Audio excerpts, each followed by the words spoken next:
In case you missed what's been going on over the last month, Nothing released an open beta of its Android 16 firmware for the Nothing Phone 3A and 3A Pro.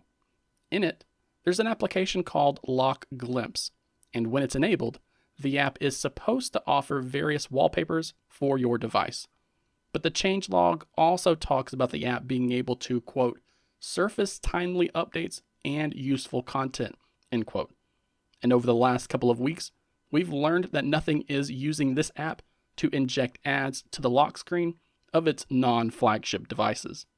And not only that, but going forward, it has been confirmed that Nothing will be pre-installing some bloatware apps on those phones as well. Let's take a look. And now that the dust has settled, the co-founder of the company has just published a blog defending the move and claiming that they are doing this because the company is paying more for parts than other established players in the industry. He then points to OEMs like Xiaomi, who are able to bring in software-based revenue streams, and then looking over at Samsung for the revenue they bring in by pre-installing apps onto One UI. But I think he fails to understand that many of us enthusiasts went out and chose to purchase a Nothing phone because of the stance they've had on bloatware, because the firmware on their phones are not filled with ads, and for many of us, because we thought their ideals were aligned with ours. But that does not seem to be the case anymore. And their own subreddit shows just how many of us within the community have felt betrayed by this move, especially when you consider that going forward, the company still has plans to keep this strategy in place.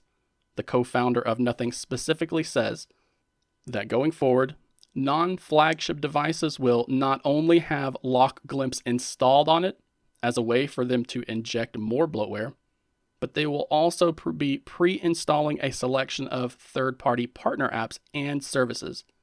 And he really continues to defend this, saying it will be apps that most people install on day one. But again, I think he fails to understand that not everyone does this, and the 5% or 10% or whatever percentage of Nothing fans that choose to not install these apps on day one, we're going to be very offended by this change, and we may end up looking for another company to buy from the next time we need a new phone.